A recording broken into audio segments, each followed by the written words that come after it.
صرف اہل الحدیث ہیں۔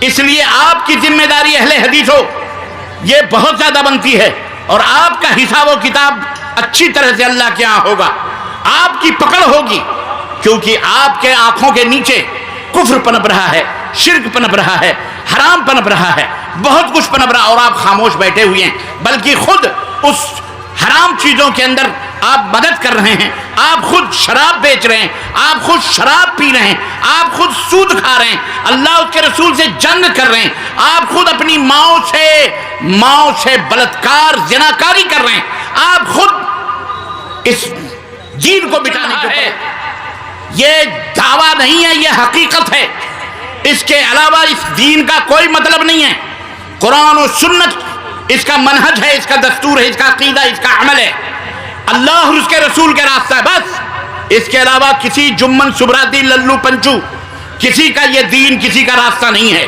یہ بات یاد رکھو، صرف اہل الحدیث ہے۔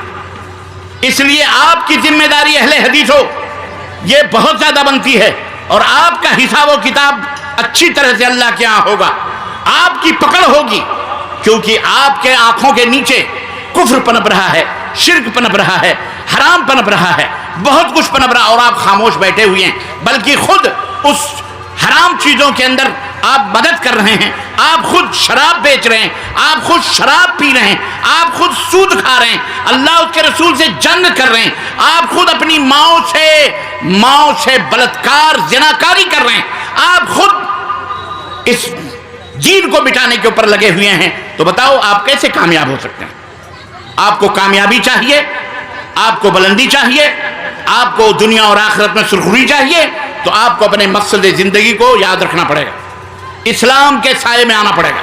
اسلام نے جن چیزوں کو حرام کیا ان چیزوں کو چھوڑو، اور جو چیزیں حلال ہیں اس چیزوں کو رکھاؤ، بس شادی اور بیاہ سادگی کے ساتھ کرو، 2-4 آدمی لڑکی والوں کے پاس جائیں، نکاح خوانی ہو، نکاح ہو اور عقد ہو جائے، رجسٹر جو بھی ہے اس کے اوپر لکھ لیا جائے، دیٹس آل، گواہ 2 موجود ہیں، مہر موجود ہے، اور باپ کی اجازت موجود ہے، اور جناب علی لڑکی کے ہاں اور لڑکے کے ہاں ایجاب و قبول ہو گیا، یہ 4 چیزیں موجود ہیں، نکاح ہو گیا، ختم۔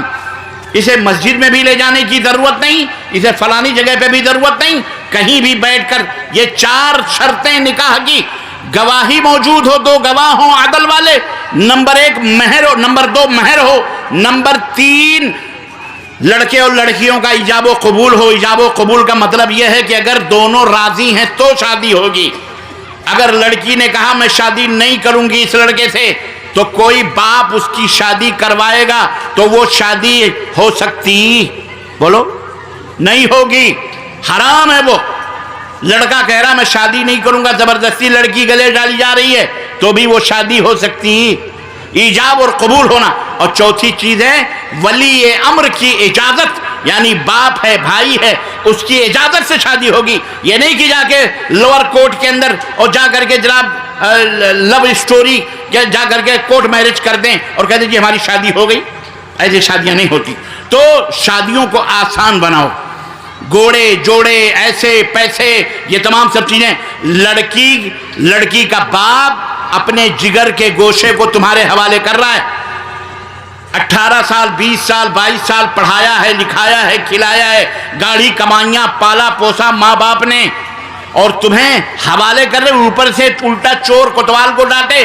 ایک تو تم اس کے لڑکی لے رہے ہو اور دوسرے اسی سے کہہ رہے ہو مجھے 4 ویلر دو، مجھے 2 ویلر دو، میں فقیر ہوں گھڑی دے دو، میں قلاش ہوں، چادر نہیں ہے، بیڈ شیٹ نہیں ہے، چارپائی نہیں ہے، گدے نہیں ہیں، صوفے نہیں ہیں، فرج نہیں ہے، فلاں نہیں ہے، واشنگ مشین نہیں ہے، ایئر کنڈیشن، فلاں فلاں ڈیمانڈ کر کے اوپر سے استغفر اللہ جا کے ڈوب مرو چلو بھر پانی میں۔ اے جہیز لینے والوں اور اے جہیز دینے والوں، تم دونوں حرام کام کر رہے ہو، دینے والا بھی حرام کام کر رہا ہے، لینے والا بھی حرام کام کر رہا ہے۔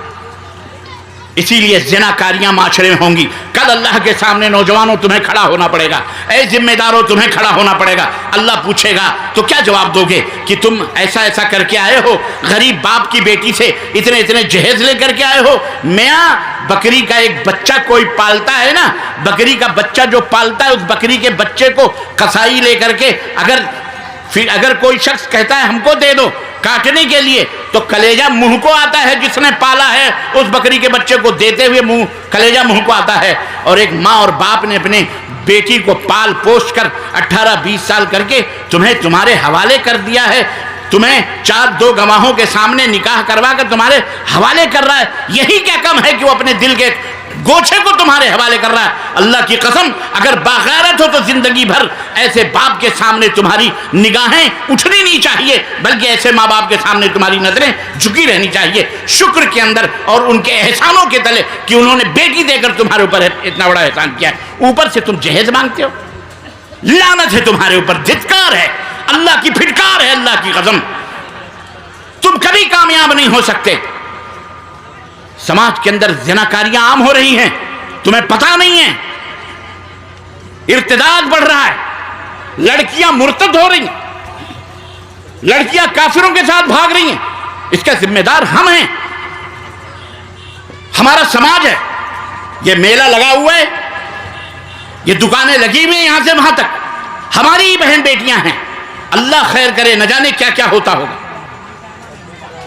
یہ جلسہ کرنے کا یہ مقصد ہوتا ہے، یہ مقصد ہوتا ہے. شیطان نہ جانے کہاں کہاں دندناتا پھر رہا ہے. ہم جلسہ سننے بیٹھے ہیں، پیٹ پیچھے پتہ نہیں کیا ہو رہا ہے. کیا ہے ہمارے پاس؟ کیا نگرانی ہے ہماری؟ کوئی نگرانی ہے؟ اس لیے آپ حضرات سے درخواست ہے، نہ سمجھو گے تو مٹ جاؤ گے ہندوستان والو. تمہاری داستان تک بھی نہ ہوگی داستانوں میں. یاد رکھو، سنبھل جاؤ، ابھی وقت ہے. ورنہ دشمن سروں پہ تلوار لے کے کھڑا ہوا ہے، مٹانے کے لیے، گھروں کو توڑنے کے لیے، تمہارے وجود کو ختم کرنے کے لیے. اگر واقعی جینا ہے تو یہ عہد کرو، انشاءاللہ تبارک و تعالی اپنے ایمان کو قرآن و سنت کے مطابق اور اپنے عمل کو بھی رسول اللہ صلی اللہ علیہ وسلم اور صحابہ کے مطابق ہمیں بنانا ہے انشاءاللہ تبارک و تعالی. وعدہ کرو انشاءاللہ تبارک و تعالی. بہت زیادہ رات ہو گئی ہے، میں آپ کا زیادہ وقت نہیں لینا چاہتا کہ جا کے فجر کی نماز چھوڑ دو. یاد رکھو، نماز نماز نماز وقت کے اوپر یہ فرض ہے. ہر مسلمان بالغ مرد ہو یا عورت ہو، بغیر عذر شرعی کے، یاد رکھو نماز حرام ہے چھوڑنا. یہ سب ہماری ذمہ داریاں ہیں. اگر ہم کامیاب ہونا چاہتے ہیں تو ہمیں یہ تمام سب ذمہ داریوں کو نبھانا ہے. میں زیادہ تفصیلات میں نہیں جانا چاہتا، نہ ہی آپ کو زیادہ میں پریشان کرنا چاہ رہا ہوں. سونے کا وقت ہو چکا ہے، آپ حضرات بھی آرام کرو. اللہ عز و جل سے دعا ہے کہ اللہ تبارک و تعالی ہم سب کی حاضری کو قبول فرمائے، اور اللہ رب العزت ہمارے دلوں میں اسلام کی دولت اور اللہ اس کے رسول کی محبت کو اللہ تبارک زیادہ سے زیادہ فرمائے، اور زیادہ سے زیادہ ہمیں اللہ اس کے رسول کے فرمودات پر عمل کرنے کی توفیق عطا فرمائے، اور اللہ اس کے رسول کے فرمان کے سائے میں ہمیں زندہ رکھے.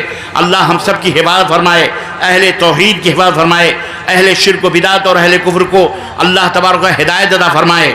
اللہ ہم سب کو ہدایت عطا فرمائے، ہمارے معاشرے اور سماج کو دین پر چلنے والا بنائے. ہمارے نوجوانوں کی اصلاح فرمائے، نوجوان عورتوں مردوں بیویوں کی اصلاح فرمائے، ہمارے ماؤں بہنوں بیٹیوں کی اصلاح فرمائے. اللہ شراب نوشی کو ہمارے درمیان سے دور فرمائے. اللہ سود خوری کی لعنت کو اللہ ہم سے دور فرمائے، اور ہمارے نوجوانوں کو اللہ سود اور شراب میں ڈالنے والوں کو اللہ تبارک و تعالی ہلاک و برباد فرمائے. مولا معاشرے کو خراب کرنے والوں کو اللہ ہدایت عطا فرمائے. اللہ تبارک و تعالی